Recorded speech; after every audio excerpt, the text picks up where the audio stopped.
परिवहन विभाग से इस साल की सबसे बड़ी खबर। परिवहन विभाग ने बंद किए प्रदेश में संचालित कर संग्रहण केंद्र। अब दूसरे प्रदेश से आने वाली गाड़ियों का टैक्स सिर्फ ऑनलाइन जमा हो सकेगा। 1 जुलाई से सिर्फ ऑनलाइन ही जमा हो सकेगा टैक्स।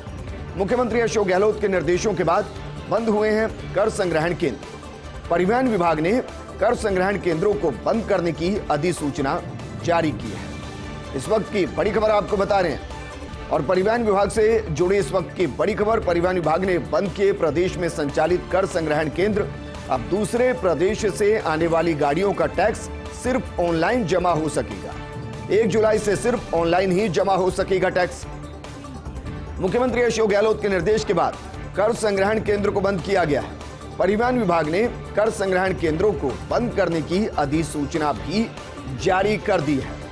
इससे एक तो ट्रांसपेरेंसी आएगी और दूसरा जो परिवहन लंबी लाइन में लगे रहते हैं वो समस्या अब खत्म हो जाएगी। जिस तरीके से अब टोल टैक्स पर आपको पैसा जमा नहीं कराना होता बल्कि आपके अकाउंट से कट जाता है, यहाँ आपको जमा कराना होगा लेकिन ऑनलाइन कराना होगा।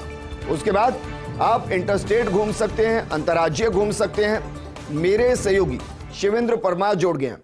शिवेंद्र, बड़ा फैसला लिया गया है, एक रिवोल्यूशनरी फैसला है, लेकिन कौन सा कारण इसके पीछे का बड़ा? पहला कारण तो ये कि ट्रांसपेरेंसी बढ़ेगी, दूसरा है कि करप्शन कम होगा, तीसरा है कि जो परिवहन को लंबी कतारों में लगना पड़ता था वो अब नहीं होगा, वो आराम से चल सकते हैं। इसका सबसे बड़ा जो कारण है विजेंद्र, वो करप्शन है।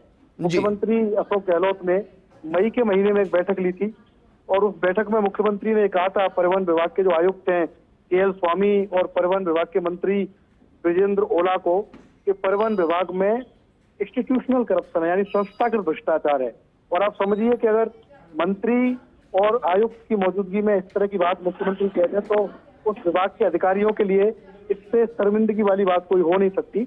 और मुख्यमंत्री ने यह भी पूछा था कि जब बाकी प्रदेशों में कर संग्रहण केंद्र बंद हो चुके हैं तो ऐसा क्या कारण है कि राजस्थान में इन कर संग्रहण केंद्रों को बंद नहीं किया गया है। मुख्यमंत्री ने इसी बैठक में विजेंद्र फौरन निर्देश दिए थे कि ये इंश्योर किया जाए कि जून के आखिरी में प्रदेश में सभी कर संग्रहण केंद्र बंद हो जाएं और दूसरे प्रदेश से जो भी वाहन आते हैं उनका टैक्स ऑनलाइन जमा हो।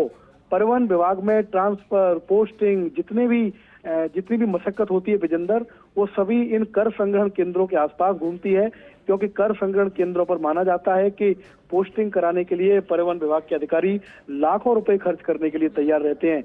यही कारण है कि मुख्यमंत्री ने इसे गंभीरता से लिया। उनके पास इस तरह का फीडबैक था कि कर संग्रहण केंद्र के नाम पर परिवहन विभाग में जबरदस्त भ्रष्टाचार है।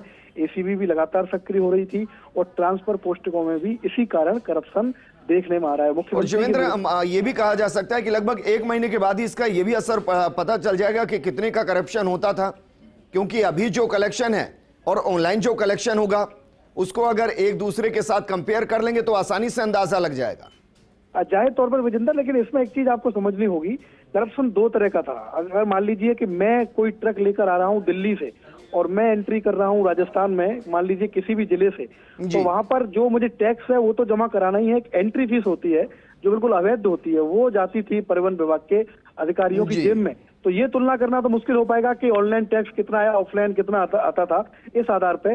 लेकिन ये तय है कि कर संग्रहण केंद्रों के नाम पर जो अवैध वसूली होती थी जिसका कहीं कोई रिकॉर्ड नहीं है वो बंद होगी। और परिवहन विभाग, शुक्रिया तमाम जानकारी हमारे साथ साझा करने के लिए।